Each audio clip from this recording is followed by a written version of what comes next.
Olá, iniciamos mais um Café com Prosa, um programa Café com Prosa que tem o patrocínio de Instituto Lisboa. E hoje recebemos aqui em nosso programa a psicóloga Natália Dutra. Ela é pós-graduada em Gerontologia e mestranda em Psicologia Social pela Universidade Federal de São João del Rei. Um prazer, Natália, receber você aqui. E já inicio perguntando o que é gerontologia? Eu agradeço o convite, Renata. Bom, a gerontologia ela é uma área de estudo sobre o envelhecimento humano. E aí o envelhecimento ele é encarado não só no aspecto biológico, mas também nos aspectos sociais, psicológicos e físicos. Essa área é um campo do saber que vai envolver várias áreas do campo da saúde. Então, profissionais como psicólogo, enfermeiro, médico, fisioterapeuta, dentre outros, também podem compartilhar desse campo de conhecimento, tá?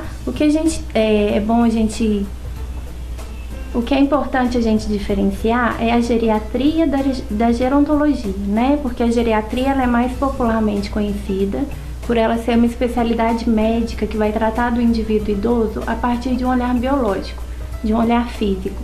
Já a gerontologia, ela apresenta uma visão mais holística do indivíduo. Então, não vai olhar apenas, né, o fator biológico, mas também todos aqueles que envolvem o indivíduo idoso, tanto os aspectos sociais e os aspectos psicológicos. Hoje em dia, Natália, se fala muito de idosos, se fala muito dos cuidados com o idoso. O que mudou, né, dessa postura da medicina, da saúde, se preocupar tanto com o idoso hoje que não ocorria tempos atrás? O que a gente percebe, né, que houve sim um aumento do número de idosos, né, não só no Brasil, mas como em outros países. E aí esse aumento, né, das pessoas maiores, né, de 60 anos de idade, gerou sim uma preocupação com relação ao envelhecimento.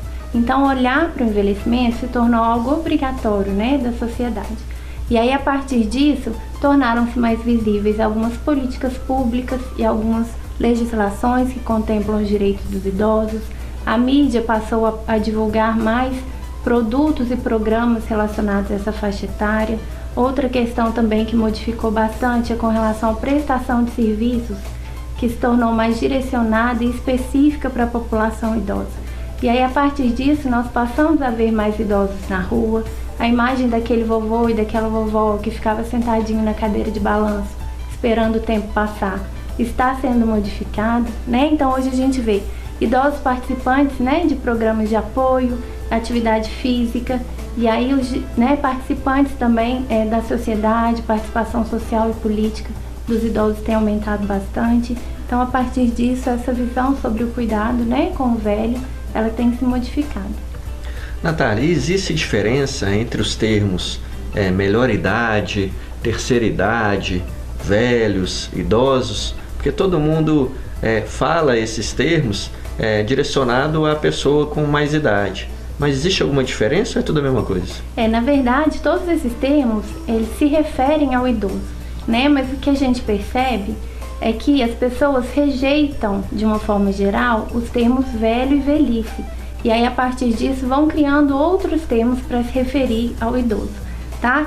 Então, é comum a gente associar o velho e velhice a uma face do envelhecimento mais negativa, tá? E ao contrário, os termos terceira idade, melhor idade, maior idade, eles surgem justamente para remeter a uma velhice mais positiva, mais produtiva, mais ativa e mais saudável.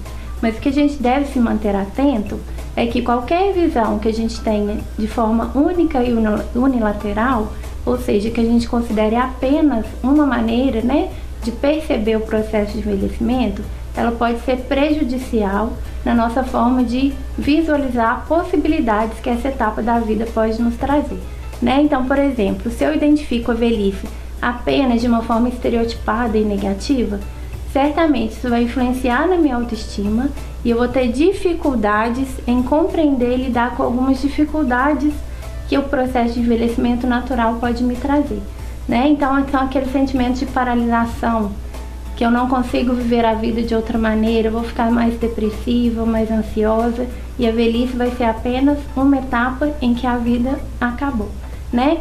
Diferentemente, se eu visualizo a velhice apenas de forma positiva, isso também vai limitar a minha compreensão se por acaso vier a acontecer algumas dificuldades, por exemplo, alguma incapacidade física e mental, tá? Então são possibilidades de visão que a gente tem que ter um pouquinho de cuidado quando a gente percebe a velhice de uma única forma, tá? Então perceber a velhice como uma etapa de ganhos e também de perdas, ela é importante, não só na velhice, né, mas em qualquer etapa de desenvolvimento.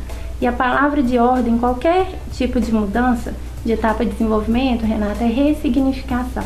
É preciso que a gente ressignifique projetos de vida, estabeleça metas que possam permitir que a gente vivencie a vida de forma natural, seja na velhice ou em qualquer outra etapa do desenvolvimento. Natália, hoje a gente vê as pessoas envelhecendo. Claro que o processo natural é envelhecer, né? Mas a gente vê a população brasileira envelhecendo mais porque vive mais, hoje tem uma qualidade de vida melhor, hoje tem medicamentos que proporcionam às pessoas a cura de doenças, ou pelo menos que mantenha a vida por um maior tempo. E a gente vê uma dificuldade nas pessoas em aceitar esse envelhecimento. Você tem essa visão? É isso mesmo que acontece? Ou às vezes é só um sentimento que a gente vê por aí? Não, realmente, Renato, o que a gente percebe, né, tanto na literatura científica, é que a representação de velhice ainda está carregada de estereótipo e de rótulo negativo, tá? Então a gente ainda permanece com aquela visão de idoso que é incapacitado, que é cheio de problemas de saúde, que é cheio, né, de vulnerabilidades tanto físicas quanto sociais. E aí, quando a gente pensa dessa forma, a negação ao processo de envelhecimento ela é clara, tá? O que a gente deve fazer para modificar esse tipo de crença, né? E o que está sendo feito, né, através da educação. É preciso sim a gente desfazer essa crença através da educação, permitindo que crianças, né, jovens e adultos possam conviver com a velhice a partir de uma visão natural do processo de vida. E aí, convivendo com idosos, né, a partir do entendimento, de compreensão e do respeito, pode ser que isso seja mudado de uma maneira mais aceitável, tá? Mas realmente a visão que a gente tem do envelhecimento hoje, ela ainda é estereotipada e negativa. Natália, hoje é possível você ter um envelhecimento saudável? E se é possível, como fazer? É possível sim a gente obter esse envelhecimento saudável. E aí, quando eu falo que é possível a gente obter esse envelhecimento, é porque é preciso que a gente busque esse envelhecimento saudável. E quando eu falo buscar, é porque a maneira como a gente envelhece, ela tem relação muito importante com o nosso estilo de vida, quando criança, quando jovem e quando adulto, né? Então é preciso que a gente busque uma vida com mais qualidade para que a gente possa envelhecer de uma forma bem sucedida. E quem não quer envelhecer bem, né? Então é possível sim envelhecer de uma forma positiva e mais do que isso, né? Se a velhice não for de uma forma positiva e como a gente quer, é possível sim a gente prevenir e tratar alguns tipos de doenças que são mais comuns nessa etapa. Mas o que a gente pode dizer é que evitar o isolamento social, praticar atividade física, ter uma alimentação mais saudável, participar de grupos de apoio quando já numa fase de limitações, são aspectos extremamente importantes para a velhice positiva, tá? Natália, como que o idoso, a gente sempre escuta dizer que o idoso ele volta a ser criança. Isso são lapsos, são determinados períodos, isso é sempre, é uma regra, como que isso ocorre? Realmente é muito comum a gente escutar essas frases, né, que o idoso voltou a ser criança. Mas na verdade, Renato, a gente tem que se manter atento para a gente não infantilizar a velhice, que é não tratar o idoso como se ele fosse um bebê ou uma criança, tá? O que é comum é a gente associar determinados tipos de cuidados que o idoso necessita quando ele já apresenta algumas limitações e algumas incapacidades físicas ao cuidado que a gente oferece à criança, né, e ao bebê, que são cuidados básicos para a sobrevivência. Então, quando o idoso não consegue mais se vestir, se alimentar sozinho, né, realizar as próprias higienes, a gente associa esse tipo de cuidado a uma criança.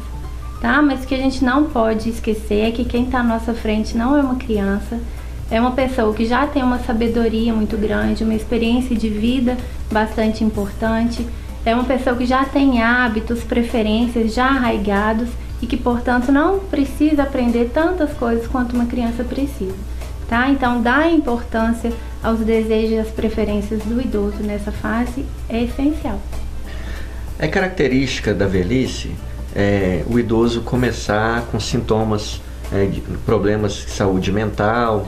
Também idosos têm a tendência de ficarem mais deprimidos, né, mais tristes, até porque não tem o físico, né, de quando jovem, não conseguem executar tarefas, né, que às vezes gostavam de fazer quando eram jovens e agora na velhice ficam limitados ou incapacitados para poder desenvolver essas tarefas, inclusive até com relação à sua própria higiene, os próprios cuidados do idoso, né? Então, isso é tratável? Como que a família pode lidar com essa situação?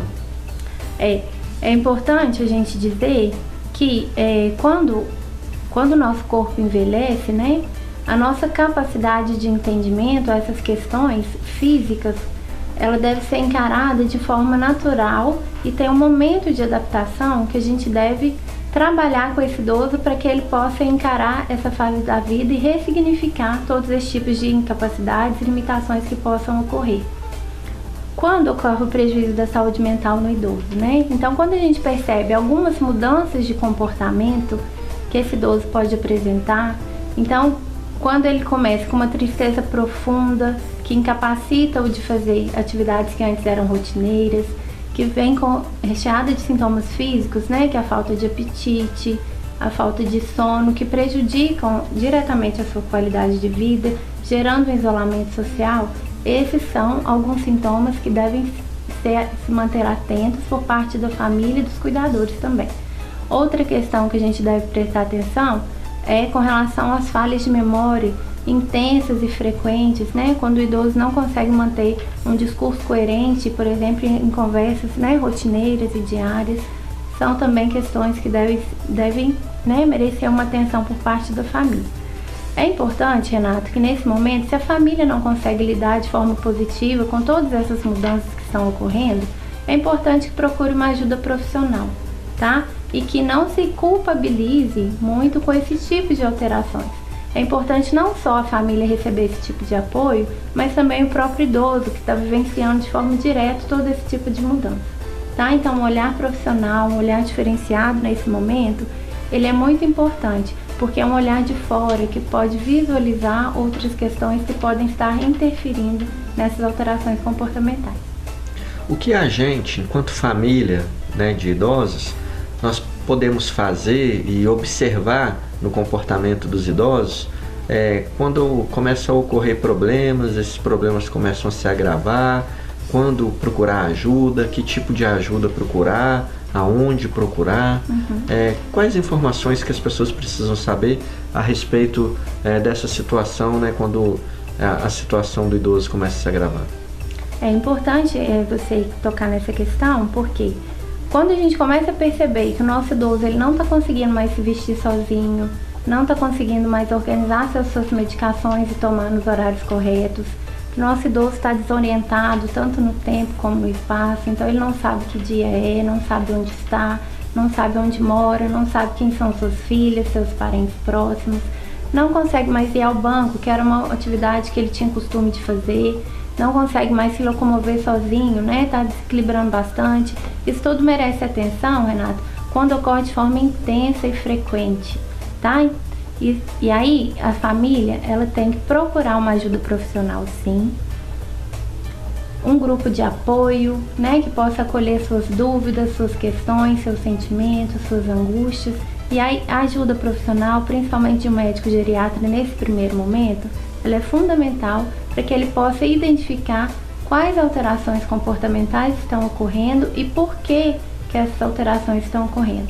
Identificado esse porquê, né, essa causa, é possível sim ele buscar, né, orientar a família com relação aos próximos passos que devem ser seguidos, tá? Então, o profissional nessa etapa, ele é muito importante, mas o que é mais importante, né? Quando a gente vivencia esse processo de mudança, né? Quando o idoso ele começa a apresentar essas alterações e a família começa a perceber isso, é importante que a família ela não isole esse idoso.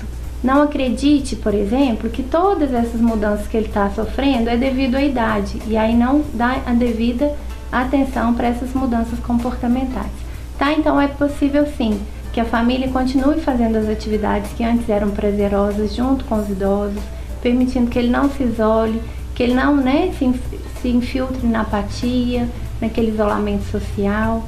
Então é importante uma atenção mais precisa da família nesses momentos. Natália, hoje os asilos, as casas de repouso têm sofrido uma crescente. As famílias têm procurado muito colocar os idosos nesses lugares, até para que eles possam ter um atendimento mais qualificado, ou em algumas situações até para a família se livrar do problema. Quando que é indicado para a família poder procurar uma casa de apoio para o idoso morar? A gente tem vivenciado, né, Renato, uma desresponsabilização muito grande da família com relação aos membros idosos familiares, né? E às vezes nem é por culpa só da família, às vezes a mulher está muito envolvida no mercado de trabalho, né? A sua função, né, de cuidadora, né, de mulher do lar já não é mais precisa dentro da família, então todos já têm um papel social muito prescrito na sociedade. E às vezes falta, né, um cuidado, falta uma atenção especial àquele que está envelhecendo. E aí quando não se pode pagar um cuidador, quando essa atenção não pode ser dada, né, ao pai ou à mãe ou ao avô, as pessoas vêm numa casa de amparo, né, que a gente chama hoje de instituição de longa permanência para idoso, são os asilos, os lares de acolhimento, eles buscam um apoio nesses locais, né? E aí quando é indicado procurar esse apoio, né? Essas casas de amparo, elas recebem idosos quando a inexistência do grupo familiar ou o abandono, ou quando a carência de recursos financeiros da própria família ou do próprio idoso para a sua própria sobrevivência, tá? E o Estatuto do Idoso, ele traz que o idoso tem direito sim de uma moradia digna, seja acompanhado de sua família ou não. E quando essa família, ela opta, né, por transferir o cuidado do idoso para uma instituição de longa permanência, isso deve ser feito em parceria, tá? Muitas vezes, né, e é uma tendência, a família encontrar na instituição um apoio e abandonar esse idoso lá dentro, tá? Mas o que a instituição se presta, né, é apenas um apoio ao cuidado e não é substituir o vínculo afetivo que o idoso deve ter com essa família, tá? Outra coisa que a gente deve prestar atenção, né, é que todo e qualquer tipo de idoso que vá para um asilo, ele tem que necessariamente concordar, desejar ou aceitar estar nessa instituição. É direito do idoso também receber todo tipo de informação com relação a esse novo lar, essa nova moradia. E aí mesmo aquele idoso que já apresenta um comprometimento cognitivo, ele também precisa receber algumas informações básicas que dê a ele uma referência de onde ele está e quem vai prestar esse tipo de cuidado, porque tudo isso pode piorar gravemente o estado mental, né, e psicológico do idoso. Natália, o que a psicologia pode ajudar nesse processo de envelhecimento? A psicologia, ela oferece vários tipos, né, de apoio e vários tipos de serviços, né? Um é a psicoterapia, que é o atendimento clínico, né, ao idoso, não só o idoso, mas a família e ao cuidador. Nós temos também a avaliação psicológica e neuropsicológica, que é realizada quando há alguma suspeita ou algum diagnóstico de comprometimento cognitivo ou algum tipo de demência, tá? Quando a família, ela apresenta uma situação que merece uma adaptação, uma atenção maior, né? Se o idoso, ele apresenta um diagnóstico de Alzheimer, por exemplo, a família não sabe como agir, como proceder nesse caso, o psicólogo também pode oferecer um tipo de consultoria, um tipo de treinamento, para oferecer um tipo de apoio e acolhimento a essa família, para dar algumas orientações, tá? Fora isso, treinamento para cuidador de idoso e para as pessoas que prestam esse cuidado maior ao idoso, também ele pode ser feito, tá? E esses trabalhos, Renato, eles eles acontecem sempre estimulando a autonomia, a independência do idoso, tentando resgatar alguns potenciais e habilidades que ele já apresenta, compreendendo junto com o idoso as limitações que ele está mostrando, né? E quais as possibilidades de superação. É importante dar essa atenção ao idoso para que ele não se isole, para que a apatia não seja presente, para que a depressão possa ser, sim, né, driblada a partir de um olhar diferenciado. Natália, falando um pouquinho de você, psicologia, por que psicologia? Por que a sua escolha, né, de prestar o vestibular, de estudar psicologia, se formar, pós-graduada, agora com mestrado? Sempre você teve esse sonho de se tornar uma psicóloga? Todos diziam que eu sempre tinha jeito assim para ser psicóloga, né? Mas antes de prestar vestibular para psicologia, eu tentei fisioterapia também, né? E terapeuta ocupacional também era uma das minhas possibilidades. Mas tudo envolvendo o cuidado, né? O cuidado com o outro, o cuidado com o ser humano. Acredito muito no bem-estar, né, que a gente pode oferecer ao sujeito, e essa é a minha maior preocupação, né? Tanto em projetos sociais, tanto nas questões que eu me permito, né, infiltrar, eu sempre permito que o bem-estar ele seja levado para o maior número de pessoas. Dá um recadinho para as pessoas que querem seguir a profissão de psicologia. Qual o perfil da pessoa para ela ser um bom psicólogo? O que é que ela precisa ter? Aonde ela precisa focar a sua linha de estudo? Aquelas pessoas que querem saber em relação ao mercado de trabalho, como que é o mercado do psicólogo, se ele é bem remunerado ou se não. Gostaria que você esclarecesse um pouquinho para as pessoas, principalmente quem está prestando o Enem por esses dias, está prestando vestibular agora nesse final de ano. Então, para que as pessoas também possam se atentar, né, com relação a esse mercado de trabalho. Bom, ser psicólogo ter uma capacidade, né, de escuta muito grande, porque é isso que a gente precisa ter, né? Se possibilitar a escuta para que o outro seja acolhido e que a gente possa compreender, né, junto com o cliente que está à nossa frente, a superar as suas dificuldades, né, de sua existência e ampliar suas dimensões de projeto de vida, tá? Então a escuta, ter essa possibilidade de escuta é a principal característica, né, que um bom psicólogo pode ter.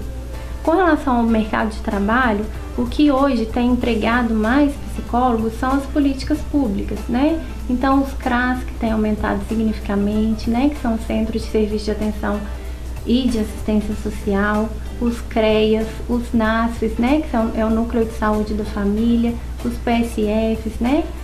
Esses são grandes mercados de trabalho, né, que é por concurso público, e tá para sair, né, um piso salarial para o psicólogo que ainda não existe. Então você vai encontrar diversos pisos salariais, né, não tão esperados assim, né, desde pequenos salários, né, a salários muito altos, né, como por exemplo na aeronáutica, no exército, enfim. Mas quem se presta, né, a ser um psicólogo não está preocupado muito com essa questão de mercado de trabalho, mas sim na possibilidade de levar um bem-estar ao outro, né, e de fazer um papel bem feito na sociedade. Eu te agradeço por você ter aceitado o convite.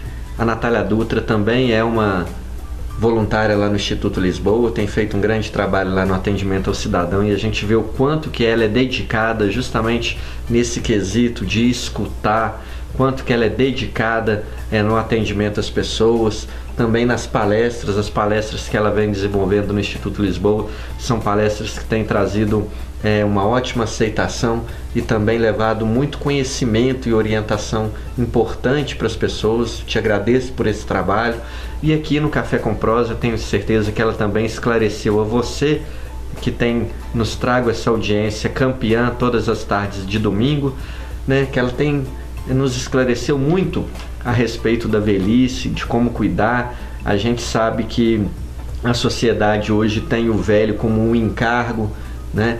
Os políticos, né, na hora de focar nas políticas públicas, acabam esquecendo dos idosos, né? E às vezes querem mexer na previdência social, que é onde a única coisa que resta ao idoso, né, o seu salário para sua subsistência, para a sua manutenção, e até nisso hoje né? Em direto e reto a gente vê discussões a respeito de diminuir, de dificultar o salário dos idosos na Previdência Social, mas isso é uma luta constante, né? Uma luta constante, e a gente tem certeza que vai chegar um momento em que alguém vai puxar essa bandeira, como você tem puxado essa bandeira. Te parabenizo, né, por essa luta, por essa linha de estudo, né? Muitos psicólogos e muitos outros profissionais, às vezes pela questão financeira, se atentam em outras áreas de estudo, e você tem focado mesmo nessa questão do idoso. Isso é realmente a pessoa não só vestir a camisa, mas erguer uma bandeira, algo fantástico. E foi muito esclarecedora a sua entrevista. Obrigada. Agradeço mesmo pelas informações, pelas orientações. E quem quiser, né, interagir, alguma pergunta para a Natália, pode estar mandando por nosso e-mail, está aí na telinha, programa-café-com-prosa@gmail.com. Você encaminhando o e-mail, ele vai ser direcionado à Natália, e a Natália vai responder com o maior prazer, e nós vamos estar reencaminhando para você, telespectador, que interagir com a gente. E caso você também tenha a sugestão de alguma pessoa para a gente entrevistar, ou algum assunto que você queira saber, que você queira se informar, você também pode sugerir ali no nosso e-mail, programa-café-com-prosa@gmail.com. O programa Café com Prosa volta no próximo domingo, às 15 horas, sempre com patrocínio do Instituto Lisboa. Até lá, um grande abraço.